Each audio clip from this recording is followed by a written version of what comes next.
Hi, I'm in the middle of a project where I'm doing a cold reading of the New Testament, working with the New King James Version. And I am currently in Mark, and we are doing Mark chapter 5. A demon-possessed man healed. Then they came to the other side of the sea, to the country of Gadarenes. And when he had come out of the boat, immediately there met him out of the tombs a man with an unclean spirit, who had his dwelling among the tombs. And no one could bind him, not even with chains, because he had often been bound with shackles and chains, and the chains had been pulled apart by him, and the shackles broken in pieces. Neither could anyone tame him. And always, night and day, he was in the mountains and in the tombs, crying out and cutting himself with stones. When he saw Jesus from afar, he ran and worshipped him, and cried out with a loud voice and said, "What have I to do with you, Jesus, Son of the Most High God? I implore you, by God, that you do not torment me." For he said to him, "Come out of the man, unclean spirit." Then he asked him, "What is your name?" And he answered, saying, "My name is Legion, for we are many." Also, he begged him earnestly that he would not send them out of the country. Now, a large herd of swine was feeding there near the mountains. So all the demons begged him, saying, "Send us your swine, that we may enter them."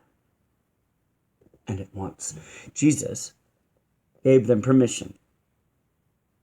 And then the unclean spirits went out and entered the swine. There were about 2,000. And the herd ran violently down the steep place into the sea, and drowned in the sea. So those who fed the swine fled, and they told it in the city and in the country, and they went out to see what it was that had happened. And then they came to Jesus and saw the one who had been demon-possessed and had the legion, sitting and clothed in his right hand and in his right mind. And they were afraid. And those who saw it told them how it had happened to him who had been demon-possessed, and about the swine. Then they began to plead with him to depart from their region.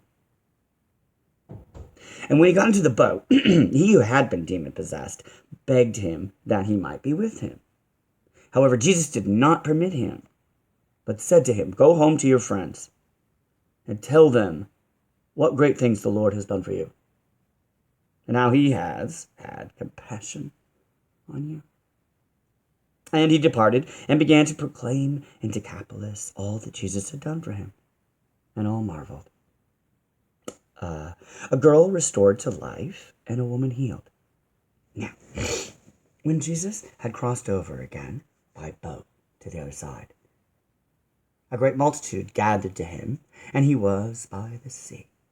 And behold, one of the rulers of the synagogue came, Jairus by name, and when he saw him, he fell at his feet and begged him earnestly, saying, "My little daughter lies at the point of death. Come and lay your hands on her, that she might be healed, and she will live." So Jesus went with him, and a great multitude followed him and thronged him. Now a certain woman had a flow of blood for 12 years, and suffered many things from many physicians. She had spent all that she had and was no better, but rather grew worse. When she heard about Jesus, she came behind him in the crowd and touched his garment. For she said, "If only I may touch his clothes, I shall be made well."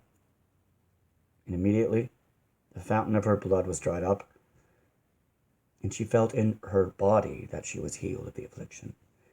And Jesus, immediately knowing in himself that power had gone out of him, turned around in the crowd and said, "Who touched my clothes?" But his disciples said to him, "You see the multitude thronging you, and you say, 'Who touched me?'"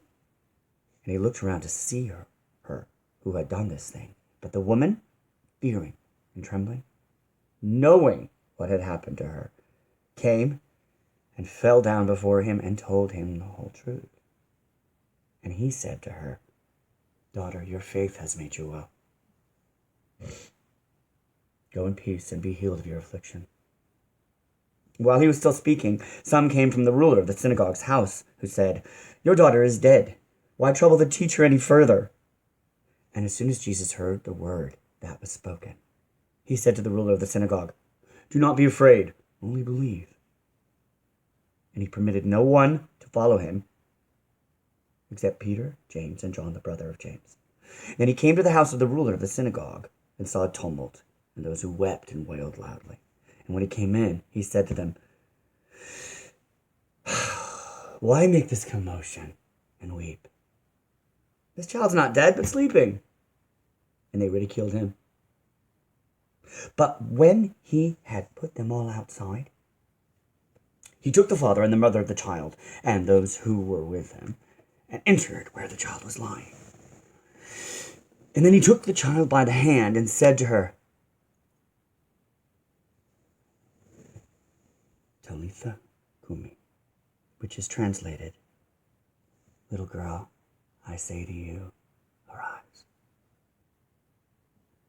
Immediately, the girl arose and walked, for she was 12 years of age, and they were overcome with great amazement. But he commanded them strictly that no one should know it, and said that something should be given to her to eat. Jesus rejected at Nazareth. And then he went out from there. Oh, no, that's where we stopped, because that's the end of chapter 5. So that's going into chapter 6. That's the end of chapter 5. We're going to stop there. Thank you very much for joining me.